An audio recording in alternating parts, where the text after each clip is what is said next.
ಸುಗ್ಗಿಯ ಹಬ್ಬ ಮಕರ ಸಂಕ್ರಾಂತಿ ಎಂದು ಎಲ್ಲೆಡೆ ಇವತ್ತು ಸಂಭ್ರಮ ಸಡಗರದಿಂದ ಆಚರಿಸಲಾಗುತ್ತಿದೆ.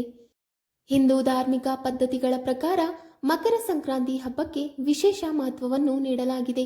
ಈ ಹಬ್ಬವನ್ನು ವಿಶೇಷವಾಗಿ ಗ್ರಾಮೀಣ ಭಾಗದಲ್ಲಿ ಅದ್ದೂರಿಯಾಗಿ ಆಚರಿಸಲಾಗುತ್ತದೆ. ಇದೇ ಹಬ್ಬದ ದಿನ ಸಂಜೆ ಶಿವನಿಗೆ ಅರ್ಚನೆ ಮಾಡಬೇಕು. ಇದನ್ನು ಶಿವಪುರಾಣದಲ್ಲಿ ಹೇಳಲಾಗಿದೆ. ಶಿವನ ಅರ್ಚನೆಯನ್ನು ವಿವರಿಸಿ ಹಸುವಿನ ತುಪ್ಪವನ್ನು ಬಿಸಿ ಮಾಡಬೇಕು ಮತ್ತೆ ಅದನ್ನು ತಣ್ಣಗಾಗಿಸಬೇಕು. ಇದನ್ನು ಮಹಾಘೃತ ಕಂಬಳ ಎಂದು ಕರೆಯಲಾಗುತ್ತದೆ. ಸ್ವಲ್ಪ ಸಮಯದ ನಂತರ ಈ ತುಪ್ಪದ 1/4 ಭಾಗವನ್ನು ಶಿವನ ದೇವಾಲಯಕ್ಕೆ ಕೊಂಡೊಯ್ಯಬೇಕು. ಮೊದಲು ಶಿವಲಿಂಗಕ್ಕೆ ಜೇನುತುಪ್ಪ ಮತ್ತು ತುಪ್ಪದಿಂದ ಅಭಿಷೇಕ ಮಾಡಬೇಕು. ನಂತರ ಎಳ್ಳು, ಸಾಸಿವೆ, ಬಿಲ್ವಪತ್ರೆ ಮತ್ತು ಕಮಲದ ಹೂವುಗಳಿಂದ ಶಿವನನ್ನು ಪೂಜಿಸಬೇಕು.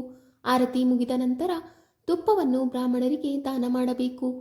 ಮಕರ ಸಂಕ್ರಾಂತಿಯಂದು ಮಾಡುವ ಈ ಪೂಜೆಯನ್ನು ಮಹಾಘೃತಂಬಳ ಪೂಜೆ ಎಂದು ಕರೆಯಲಾಗುತ್ತದೆ. ಸಂಕ್ರಾಂತಿಯನ್ನು ಎಲ್ಲರೂ ಪೌಷ್ಯಲಕ್ಷ್ಮಿ ಎಂದು ಪರಿಗಣಿಸುತ್ತಾರೆ. ಈ ಅವಧಿಯಲ್ಲಿ ಧಾನ್ಯದ ಬೇಳೆಗಳನ್ನು ರೈತರು ಸಮೃದ್ಧವಾಗಿ ಬೆಳೆದಿರುತ್ತಾರೆ. ಪುಷ್ಯ ತಿಂಗಳಲ್ಲಿ ಬರುವ ಈ ಹಬ್ಬವನ್ನು 3 ದಿನಗಳ ಕಾಲ ಆಚರಿಸಲಾಗುತ್ತದೆ. ಸಂಕ್ರಾಂತಿ ಹಬ್ಬದ ಸಂಜೆ ಶಿವನ ಪೂಜೆಯ ಬಳಿಕ ಚಿಕ್ಕ ಮಕ್ಕಳಿಗೆ ಹಬ್ಬದಲ್ಲಿ ಇಡಲಾದ ಹಣ್ಣುಗಳನ್ನು ವಿತರಿಸಲಾಗುತ್ತದೆ. ಪೋಷಕರಿಗೆ ನೆನೆಸಿದ ಕಡಲೆಕಾಯಿ, ಹಣ್ಣುಗಳು ಮತ್ತು ತಾಂಬೂಲವನ್ನು ನೀಡಲಾಗುತ್ತದೆ. ಕೆಲವರು ಗೊಂಬೆಗಳನ್ನು ತಯಾರಿಸುತ್ತಾರೆ. ಧನುರ್ಮಾಸದ ಕೊನೆಯ ದಿನದಂದು ಗೋದಾ ಕಲ್ಯಾಣವನ್ನು ನಡೆಸಲಾಗುತ್ತದೆ.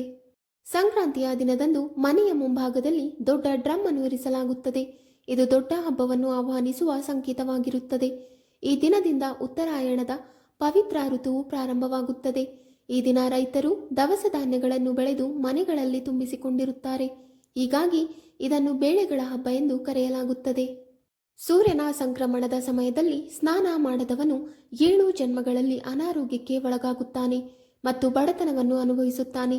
ಈ ದಿನದಂದು ಪಾಯಸ, ಧಾನ್ಯ, ಹಣ್ಣುಗಳು, ವಸ್ತ್ರಗಳು ಮತ್ತು ತ್ರಿಮೂರ್ತಿ ವಿಗ್ರಹಗಳನ್ನು ಪಂಡಿತರಿಗೆ ದಾನ ಮಾಡಬೇಕು. ಮಹಿಳೆಯರು ಹೋಗಿ ಅರಿಶಿಣ, ಕುಂಕುಮ, ಮಸಾಲೆ ಪದಾರ್ಥಗಳು, ಹೂವುಗಳು ಹಾಗೂ ಬೆಲ್ಲದ ವಿಗ್ರಹಗಳನ್ನು ಧರ್ಮನಿಷ್ಠ ಮಹಿಳೆಯರಿಗೆ ದಾನ ಮಾಡಿದರೆ ಶುಭ ಫಲಗಳನ್ನು ಪಡೆಯುತ್ತಾರೆ.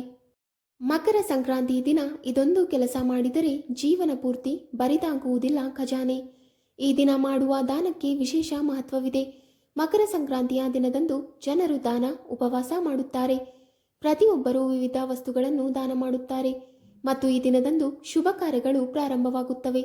ವಿಶೇಷವಾಗಿ ಮಕರ ಸಂಕ್ರಾಂತಿಯಂದು ಸಿಹಿ ತಿಂಡಿಗಳು, ಪೊಂಗಲ್, ಆಹಾರ ಪದಾರ್ಥಗಳು ಮತ್ತು ಬಟ್ಟೆಗಳನ್ನು ದಾನ ಮಾಡಲಾಗುತ್ತದೆ. ಹೆಣ್ಣು ಮಕ್ಕಳಿಗೆ ದಾನ.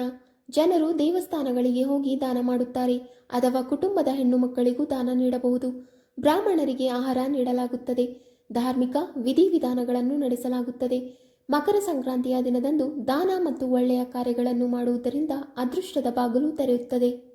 ವೀಕ್ಷಕರೇ, ನಿಮಗೆ ಈ ಮಾಹಿತಿ ಇಷ್ಟವಾದಲ್ಲಿ ವಿಡಿಯೋಗೆ ಲೈಕ್ ಮಾಡಿ, ಶೇರ್ ಮಾಡಿ ಹಾಗೂ ಕಮೆಂಟ್ ಮಾಡಿ. ಇಂತಹ ಮುಂದಿನ ವಿಡಿಯೋಸ್ಗಳಿಗಾಗಿ ನಮ್ಮ ಚಾನಲನ್ನು ಸಬ್ಸ್ಕ್ರೈಬ್ ಮಾಡಿ. ಧನ್ಯವಾದಗಳು.